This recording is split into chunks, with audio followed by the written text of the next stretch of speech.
3 days. That's how much time Cale Mercer had left before he became homeless. The orange eviction notice was still hanging from his apartment door when he got home from work. Cale stared at it for a few seconds, then pulled out his phone.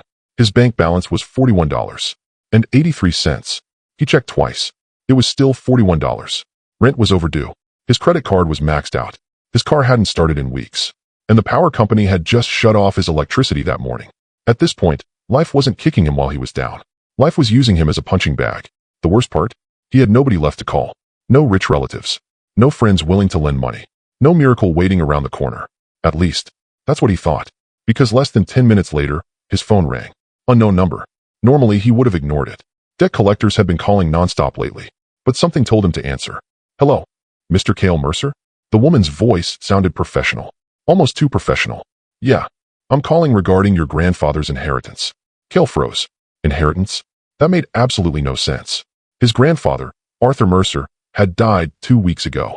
The old man lived alone in a tiny cabin in the mountains. Half the roof leaked. The truck barely ran. And the coffee maker looked older than the internet. Grandpa wasn't rich. Not even close. So hearing the word inheritance was like hearing someone tell him they'd found a gold mine under a trailer park. What inheritance? There was a brief pause. Then the woman answered. Your grandfather left specific instructions. He wanted you to receive a personal item. A personal item. Not money. Not property. An item. Cale almost laughed. Fantastic. Maybe Grandpa had left him a fishing rod. Or a lawn chair. Maybe a collection of antique spoons. Because that's exactly what someone facing eviction needed. More junk. The woman gave him an address. A storage facility outside town.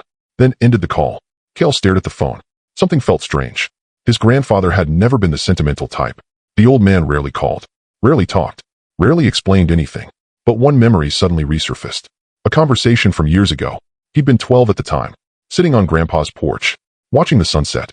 And Arthur Mercer had said something weird. Something Cale never forgot. Kid. One day I'm gonna leave you something. Something? Yep. What is it? The old man had smiled. Just slightly. An opportunity. At the time it sounded like nonsense.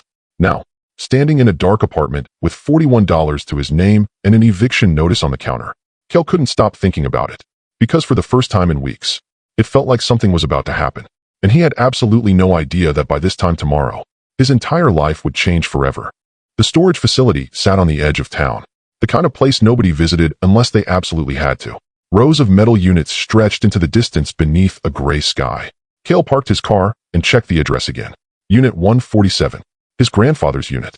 The employee handed him a key. Everything inside belongs to you now. That was it. No dramatic speech. No lawyer. No secret fortune. Just a key. Fantastic. Cale unlocked the unit. The metal door rattled upward. Then stopped. He frowned. The unit was almost empty. No furniture. No boxes. No hidden treasure. Just a single backpack sitting in the middle of the floor. An old hiking backpack. Black. Worn. Faded. The thing looked older than he was. Cale stared at it. Then looked around the storage unit again. Still empty. You've got to be kidding me. His grandfather had somehow managed to leave him less than he expected. The old man couldn't have left a couple $100? A savings account? A gold coin? Anything. Instead he got a backpack. Cale walked over and picked it up. Immediately something felt wrong. The backpack was heavier than it looked. Much heavier. But when he opened it, nothing.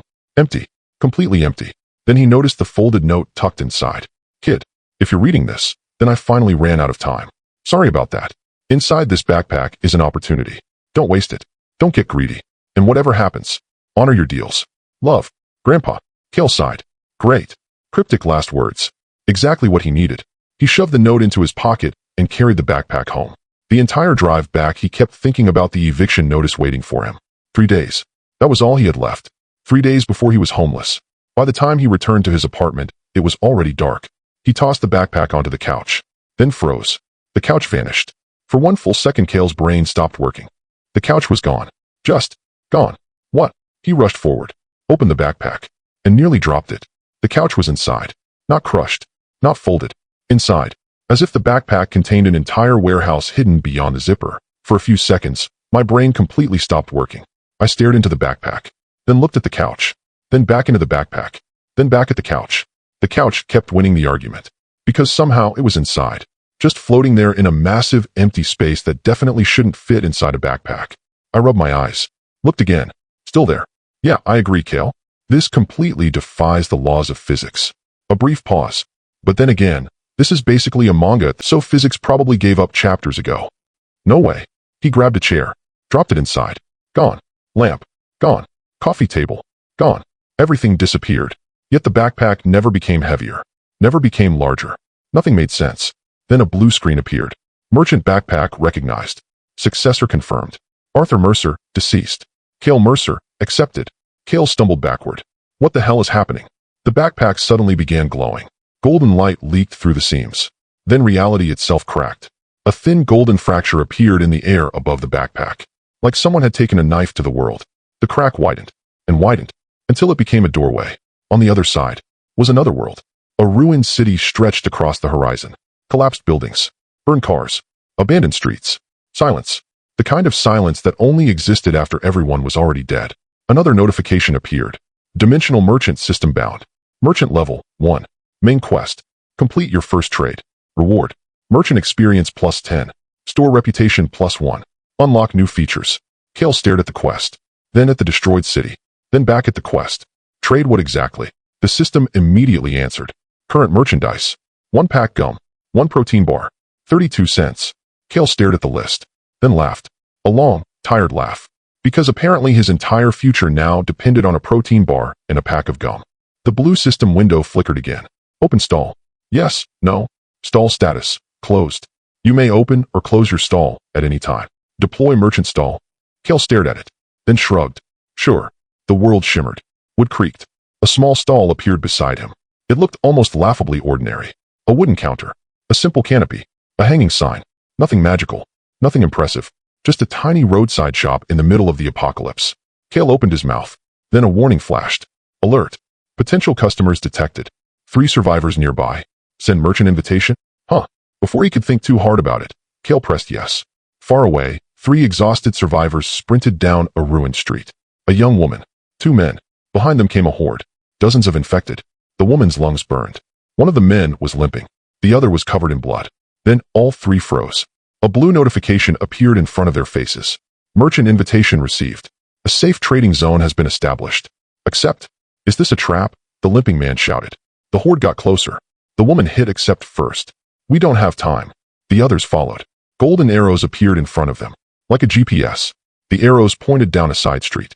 The survivors exchanged one look. Then ran. Moments later they burst through the stall entrance. The moment they crossed the threshold. Silence. The zombies ran right past outside. As if the stall didn't exist.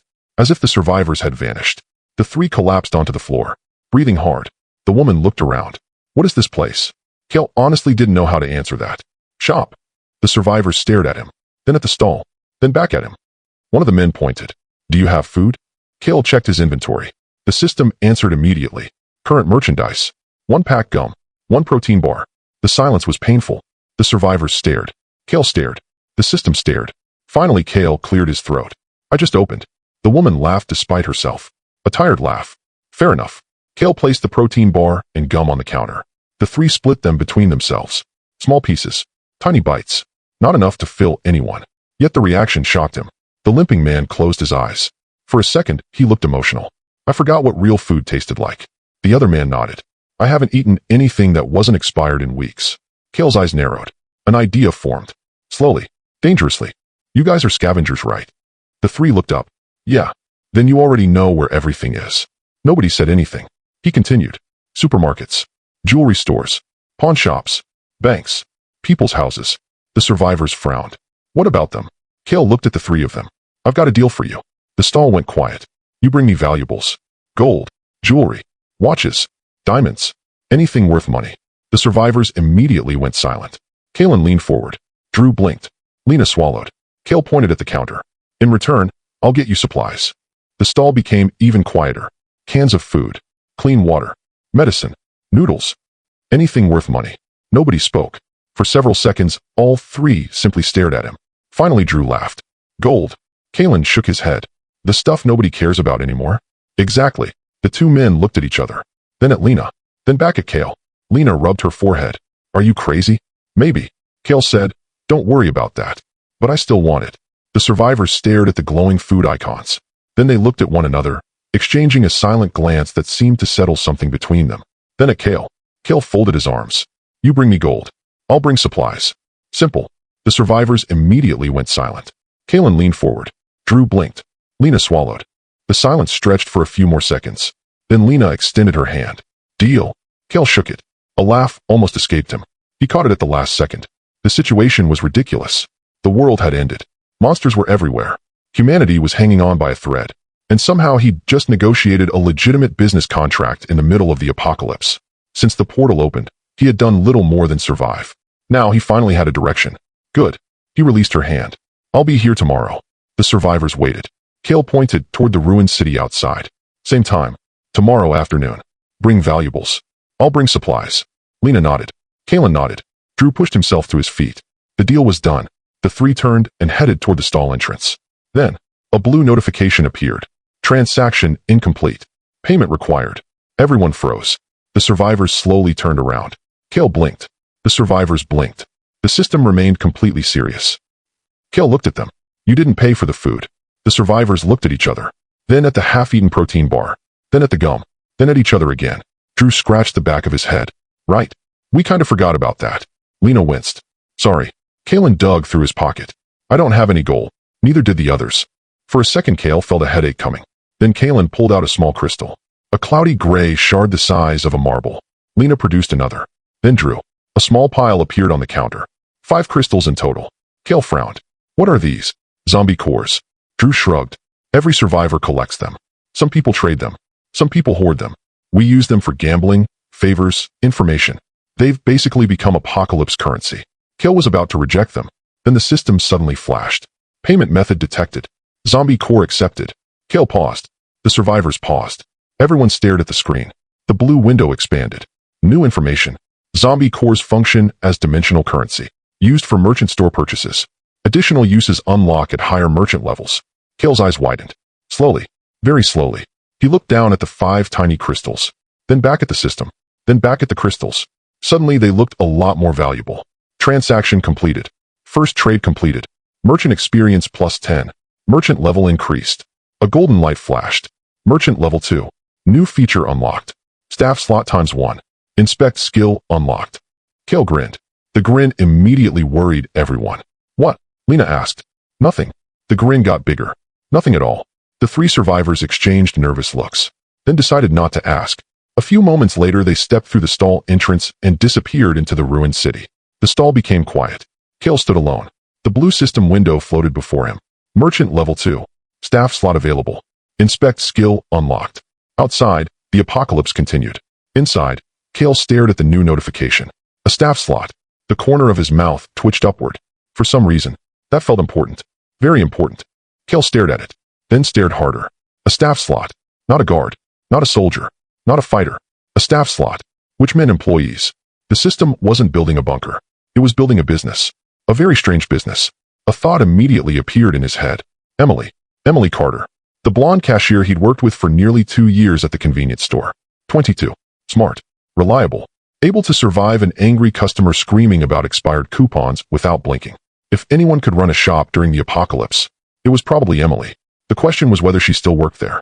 Kale glanced at the time. Only one way to find out. Before heading to the store, Kale checked his bank account. $41.23. Pathetic. He pulled out his credit card. 5 minutes later, he was approved for a small emergency cash advance. $100. A terrible financial decision. Under normal circumstances. These were not normal circumstances. An hour later, Kale stood inside a discount grocery store. Rice. Flour. Cheap canned beans. Canned soup. Instant noodles. Bottled water. Store-brand crackers. Discount cereal. The backpack absorbed item after item. The inventory number climbed steadily. Inventory capacity used. 0.001%. Kale stared. The thing was completely ridiculous. A normal person would need a truck. He needed a backpack with effectively infinite storage space. The convenience store looked exactly the same. Bright lights. Cheap snacks. Coffee machine. Lottery tickets. As if the world hadn't changed. The bell above the entrance rang. Emily looked up from the register. Blonde ponytail. Blue eyes. And a figure that turned heads. Her heavy curves impossible to miss even beneath the loose store uniform. Her full chest straining against the fabric as she held a large paper coffee cup in one hand. Store uniform. Tired expression. Then her eyes widened. Kale. You're alive. Kale laughed. Barely. Emily immediately walked around the counter. You disappeared. Kale smiled awkwardly. Yeah. Been a crazy couple of days. Emily shook her head, half amused and half worried. No kidding. How've you been? Cale slipped his hands into his pockets and gave an awkward smile. Better now that I get to see you. For a second, the convenience store went quiet. Emily froze. Her blue eyes widened. A faint blush crept across her cheeks as she lowered her coffee cup. That was smooth. Not gonna lie. Cale might have survived the apocalypse, but somehow this man found time to level up his charisma stat too. Damn. Cale got some riz. Sounds about right. Emily rolled her eyes. Some things never change. Emily tried to recover. Keyword, tried. The moment Cale hit her with that line, her entire operating system crashed. She raised her coffee, took a sip, then another, then another. Anything to avoid eye contact. Unfortunately for her, Cale noticed, and instead of showing mercy, this man chose violence. Still cute when you're flustered, he said. Critical hit, directly to the heart. Emily froze so hard you would have thought the apocalypse had unlocked an ice skill. Meanwhile, Cale stood there looking way too proud of himself. Then he had the audacity to say, "What? You started it." "Brother." "No, she didn't. Not even close. The worst part? It worked. Again. Take notes, boys." Cale glanced around. Nobody else was in the store. Good. Because what he was about to say sounded insane. "Emily." She blinked. The serious tone caught her attention immediately. "I want to offer you a job." "What?" 10 minutes later they sat in the employee break room. Emily stared at him, then stared harder, then rubbed her forehead, then stared some more. "So let me get this straight. You're being weirdly serious right now." Cale nodded. "Because I am." Emily crossed her arms. "Okay, what kind of job is this?" "It involves some risk," Cale admitted. Her eyes narrowed immediately. "What kind of risk?" "I can't explain that yet." "That's not reassuring." "I know." Emily stared at him. "Then what exactly can you tell me?" Cale leaned forward slightly. "I can guarantee the pay is good." "How good?" $50 an hour to start. He shrugged. "We can negotiate later." A number much larger than what the convenience store paid. Emily nearly choked. "You're kidding." "I'm not." She looked down at the contract, then back at him, then back at the contract again. Conflict filled her face. The offer was ridiculous. The story was ridiculous. The pay was ridiculous. Everything about this situation was ridiculous. Finally, she pushed the paper back. "I need time." Cale nodded. "Fair." He stood. "If you decide yes." He wrote his number down. "Call me." Emily looked at the number. Still conflicted. Still uncertain. Still tempted. Cale smiled. "The offer stands." Then he turned and left. Tomorrow would decide everything.